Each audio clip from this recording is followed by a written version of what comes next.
people doing the wrong thing by us and lying, right? Like, can that happen every time? I don't know, because I'm not there. Or is it a reflection on the fact that the people who are responsible, and I don't know who it is, because I don't know if it's a committee, I don't know if it's a board, I don't know if it's a chairman, I don't know if it's CEO, I really don't know. I don't know if it's Tim Sheens, but whoever it is just maybe getting it a bit wrong. Either the strategy of, I'm sure they would have thought, well, if we go out there publicly and say that we're doing a 5-year deal, does that mean that other clubs will stay away? Because like that, I'm sure they would have gone through every different scenario, right? But like, why would you have gone so public? And I just saw something from Justin Pascoe, again, while I'm overseas, and I don't know the time delays, but I saw, it was almost like 24 hours he was on the news saying that we've given a very compelling package to Cameron Ciraldo, and then 24 hours later we get knocked back. It's just like, how do you read the room so wrong? Again, and how do we constantly get that wrong? And so now, how does any coach come on board after looking like not just second best, but like a clear daylight second best? So it's just, I don't know, like we're obviously in a weaker spot now.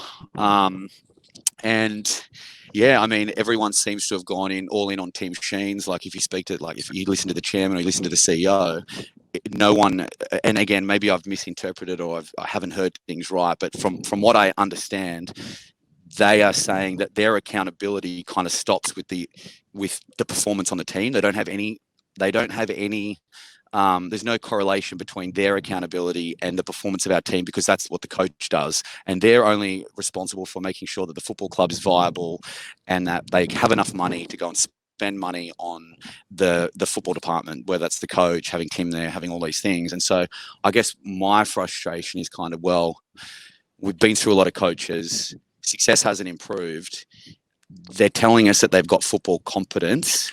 And at the end of the day, there is a direct correlation, because if the coach is responsible for the performance of the team and they're responsible for picking the coach, then indirectly or directly, depending on whether you want to be like how nuanced you want to be in your interpretation of like being involved, they do have a direct there's a direct accountability to the performance of the team, because they pick the coach. They could go pick a nobody off the street, but they're not going to do that, because they want someone, whoever they think is going to be the best person to give us the best chance of success. So they're picking it, whether it's the board, whether it's a committee, whether it's Tim, whether it's the CEO, whether it's the chairman, someone is doing it, and we're just not getting it right. And I like the fact that Tim's there, but like we're all in on Tim Sheens. So if Tim Sheens is wrong, right, or he leaves or something happens, what does then the chairman and the CEO and the board say? Like, oh, well, we had Tim, and like, so again, I'm not involved in the conversations. I'm not involved in the day-to-day running of the club. I'm not like, people will say it's easy for people to be on the sidelines and have an opinion, especially when things go wrong and could you have done it better and everything. I'm not saying any of that, but I'm just like, when we've had sustained non-performance, there doesn't seem to be an accountability for management. And so how can that be? How can it just be the coach? That's like saying I have a business and I'm going to employ a general manager, and if the business doesn't go well, it's not my fault. Or like Lee saying Lee's got a very successful legal practice. Imagine Lee was like, I don't have any legal knowledge, or have some, and I'm going to employ a general manager or CEO who has all the legal expertise, but then all his lawyers have a win ratio of like 20% or whatever we have. Does Lee sit back and say, well, it's not the CEO's fault because the CEO has lawyers there that aren't doing the job? If the CEO is picking the lawyers, then obviously there is direct accountability at some level. It might not be like the CEO and the management might not be 100% accountable for the performance of the team, but are they 50%? Are they 30%? Are they 40%? Like there is a percentage. And so that's my only gripe, is when they all say, well, we don't have any relationship to the performance of the team because we are just there to create as much financial support, to employ the best people. That's what they say. They're employing the best people, which they are, but they're picking them.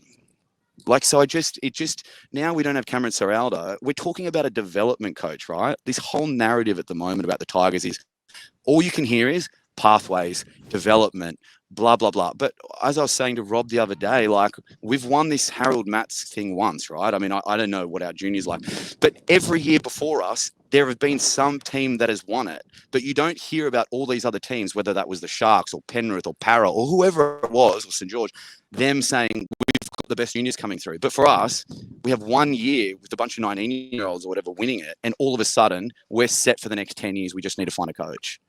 It's like, but every other team has that every other year that we don't win it. And so I just think, like, it's just this, it's, I don't know where they go. And so I'm not like, people saying, well, it's great to have an opinion, but what's the answer? It's like, I'm not involved in the club, so I don't know. But like, obviously things aren't working there. We're not attracting, we've attracted Appy and Papali'i, but like, did they come for Madge? And now Madge is gone. I also don't understand that if we like Jackson Hastings as a player, and I really like Jackson Hastings, I think his performance has gone off the boil since the whole Madge thing, and the whole team has. But like, he came out and said that he doesn't want to play for any other coach except Madge. 2 weeks later, we sacked Madge and so I don't know, like, I'm not there. Does that mean like Jackson's now he's going to walk? Is he going to stick around? We've now told all our players there that basically we're looking at a 3-year plan. And Tim said, but that doesn't mean that we're not trying to win it or come, make the 8 in the next year or two. That's great to say that. But you've basically told every senior player that we're looking for development pathways, growing the juniors. So why would a senior player who's got 3 years left to win a comp, why would they come to us? So I just, again, mixed messaging, sounds really good, but like, but the performances speak for themselves. And so I just think now we end up with Josh. I mean, we didn't want to put Todd Payton in, and now everyone's like, let's get Todd Payton back. Like, we rejected him to go for Madge. And so why would he come back to us? And now we're going to go with John Morris, who the Sharks got rid of, even though he did really well. And like, if you look at Bryce Gibbs' tweets, he's saying John Morris is the same as Todd Payton, and he'll be very good. And maybe he will be. But like, we've got rid of Madge for John Morris. Like, I just don't know. And again, why it just comes back to that whole thing. Like, why would you be so public about Cameron Ciraldo unless you were like 99% sure he was gonna come? Like, we just left blowing in the wind. So I don't know. That's my rant. You're listening to another episode of the West Life podcast. As always, we are sponsored by West Ashfield Leagues Club and as well as MG Pump Solutions. If you could please subscribe if you'd love to hear us again. We're going to have episodes twice a week, every week this season, Mondays and Thursdays. So we're going to, as the season rolls in, be sure to catch us every week. And if you can, give us a like on the socials, so at Westlife Pod on Instagram and Twitter. Search for Westlife Podcast on Facebook. And if you'd like to take part in the show, patreon.com/Westlife. It's just a couple of bucks a month to help grow the show. We'll see you again next time on the West Life Podcast.